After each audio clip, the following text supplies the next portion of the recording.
kanko e miñi ko en yettude Allah e nulaɗo muɗum ɓe ndewino ɗo ñande alhamisa nde ɓe kalani en eɗum waɗe galle ɗo mbiɗen ɓe noon eɗen ɓenno murtani to galle ceerno meɗen en ganda nde garteten so en kawriti hen ina moƴƴi sen kawritani hen ɓerɗe ɗe kam kawriti hen fojjiro noon artiri en kawritɗen hen kadi galle ceerno Mouazi ko kañum woni galle ceerno Mouhamadou Bocar toɓe jano to ko gootum kamɓe fof jangguiɗi to cilon ɗo ndendi ceerno o goto ceerno Hammet Baba ina jeeya e koɓe nani nde ceerno Hammet Baba fawi e ruttade e jomum o noddu ceerno Mouhamadou Bocar o wimo ar musidɗo maɗa o ɓundunke o ceerno Mouazi ñang ar hoccu kayit e biig binda mi waɗimo khalifa lawol Cheikh Tidiane mi halfinimo lawol Cheikh Tidiane neldamo kayit o ha yetto jungo makko ceerno Mouhamadou Bocar windi on kayit ariɗo e galle he min kollama kayit o e galle he kayit goɗɗo kadi mo ceerno Hammet Baba windiro jungo mum wonde waɗimo muqaddam e lawol Cheikh Tidiane oɗon min pawi hen yitere oɗon kayit ɓe pawi hen guite mabɓe tawi kadi ko les caali nder galle ɗo ceerno Mouhamadou Mouazi ñang kañum adduno deftere mum hiinde seekinde omo miiji asde omo ubbande o hokki yamirore almuɓɓe ɓe yo gasto e duɗal he awa nde deftere nde ubbe hen minen noon amin tawtora kamɓe noon aɓe tawtora komin ñaatɓe juuɗe min kabi wennade deftere e deftere he mbiɗa hippitande omo hippitande omo ndaara tawmi toon kayitaji ɗiɗi bindiraɗi jungo hen goto ko kayit mo ceerno Mouhamed Baba windi hen goto ko kayit mo ceerno Mouazi windi o yaltini o ndaari tawmi windi toon mo kayit ceerno Mouhamed Baba windi o wi miɗa totta lawol Cheikh Tidiane musidɗam e Allah momi ardaki ɗum momi ɓurani ɗum gueɗal to Allah o yimɓiɗa totta lawol Cheikh Tidiane musidɗam momi ɓurani gueɗal to Allah ɗum noon ko ceerno Mouazi ɗum ko ceerno Hammet Baba windi ngol ɗo konngol ñande o jogoɗo hokkude ceerno Mouazi wirdu o yimɓiɗa hokkamo de kono wona mbiɗa ɓurimo gueɗal to Allah alami ɓuranimo wodat tan noon hayma a ɓurani ina wawi wonde almudo ma ɗum woni ceerno Hammet Baba tindini wiɗo ko ɓuranimo hayso woni almudo mum o wonirani ene ɓurimo gueɗal almudo mum omo ɓuri ɗum gueɗal on kayit jiimi ɗum o yi ɗum o yaltini wimi ceerno Mamadou oɗo kayit ina waɗi fayida wi ceerno Mamadou oɗo kayit ina waɗi fayida o fotano o defi ubbede hen ceerno Mamadou jabti kayit o on hayti ubbede ɗum min pawi hen yite ɗum ɓe pawi hen guite mabɓe ceerno Hammet Baba noon to tolniɗo so qirrimo o ɓurani neɗɗo neɗɗo o kay o ɓurani ɗum to Allah hay hunde en gandi nde ko ceerno Mouazi mo gonɗen ɗo e nokku mum en gandi oɗo ceerno Mouazi mo gonɗen ɗo e nokku mum ko joom gueɗal no feewi eɓe jiya enne kadi eɓe tina enne kadi eɓe naftoro en eɓe nafta en kadi kala ko mbawɗen wadde ɗo eɓe jiya eɓe nana ɓe birni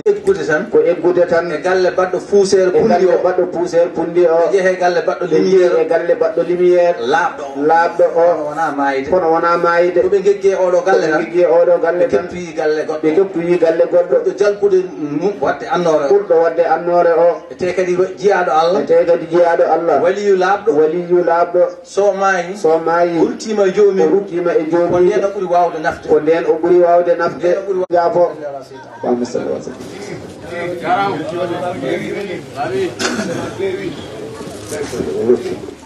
bismillah o wi ceerno Muazi e gurdam mum longere fof nde on nokki o waɗi e hunduko hanuma ko wadde e hunduko o wiyata ko bismillahi so moɗiɓe o wiya alhamdulillahi nde fuɗɗo nokkude wonde on ko jiyaɗo Allah tigi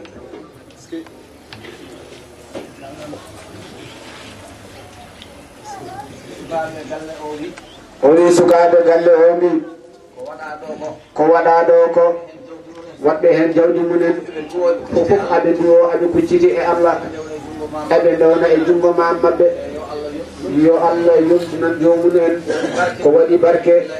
guila e aduna ha e lahara ko waɗa hen fofof ɓe jii darde ballal fofof ɓe jii kala jomum to wawi iwrude ɓe jii Allah yi nelaɗo Allah yi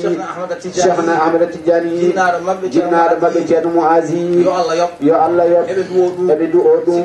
sikke ala Allah yoɓat tan warasatul anbiya al ulama warasatul anbiya al anbiya non lam yuwarrisu dirhama wala dinaran annabaɓe ɓe ko anduɓe ɓe doni ɗum kamɓe goni rontuɓe annabaɓe ɓe noon annabaɓe ɓe noon gaccani kaani gaccani hay hunde ɓe gacci ko gandal ina yamire ina haɗe anduɓe ɓe ngari lomti ɗum deka gando goto o nelaɗo wi ulama ummati ka anbiya bani israil ulama ummati gando goto way kono annabi e nder bani israila gando way kono place annabi gando way kono jogi ko place annabi martaba annabi leñol nelaɗo gando goto e martaba annabi bani israila foti ndeka noon anduɓe ɓe jogiɓe martabuji annabaɓe eɗen poti hormade ɓe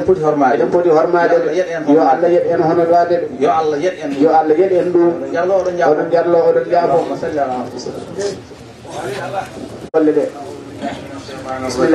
بسم الله الرحمن الرحيم الحمد لله رب العالمين الرحمن الرحيم مالك يوم الدين إياك نعبد وإياك نستعين اهدنا الصراط المستقيم صراط الذين أنعمت عليهم غير المغضوب عليهم ولا الضالين اللهم صل على سيدنا محمد الفاتح لما أغلق والخاتم لما سبق ناصر الحق بالحق والهادي إلى صراطك المستقيم وعلى آله حق قدره ومقداره العظيم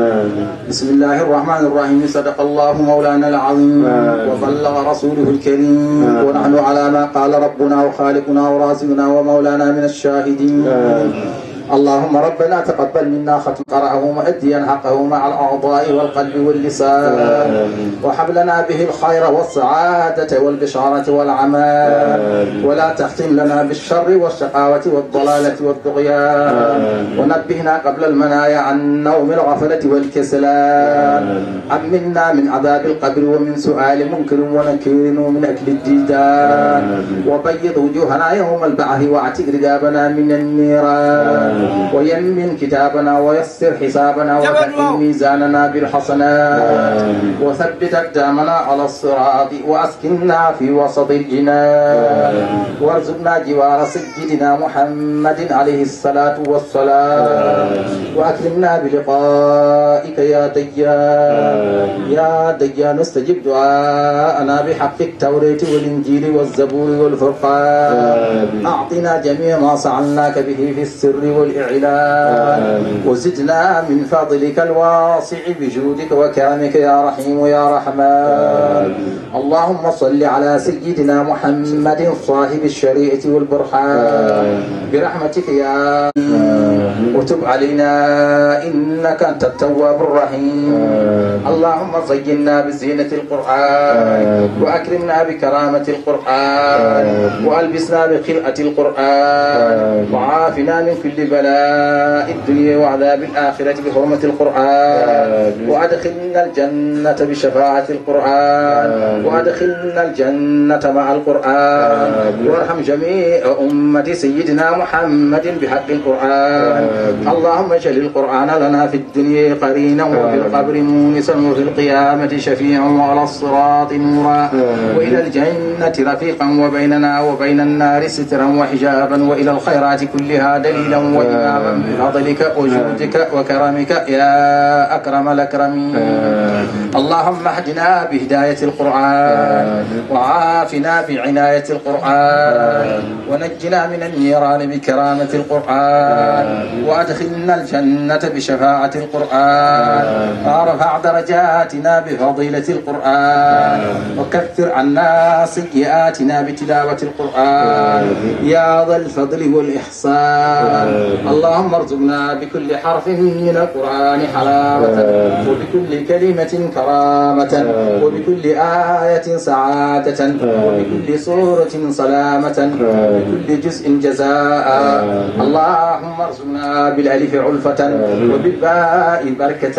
وبالتاء توبة وبالفاء ثوابا وبالجيم جمالا وبالحاء حكمة وبالخاء خيرا وخلانا وبالدال دنوا وبالذال ذكاء وبالراء رحمة وبالزاء زلفة. اللهم انصر من نصر الدين اللهم انصر من نصر الدين اللهم انصر من نصروا الدين واخذل من خذل المسلمين آمين يا رب العالمين. اللهم أنت المسؤول وكرمك المعمول فعاملنا بلطفك المعهود وبما عملناه من جميل وعدك الموعود. اللهم اختم لنا مجلسنا هذا بالعفو والغفران واجعلنا وإياهم ممن يدعى إلى الجنة يا أرحم الراحمين يا رب العالمين برحمتك يا أرحم الراحمين. سبحان ربك رب العزة عما يصفون على المرسلين والحمد لله رب العالمين. فاتحة.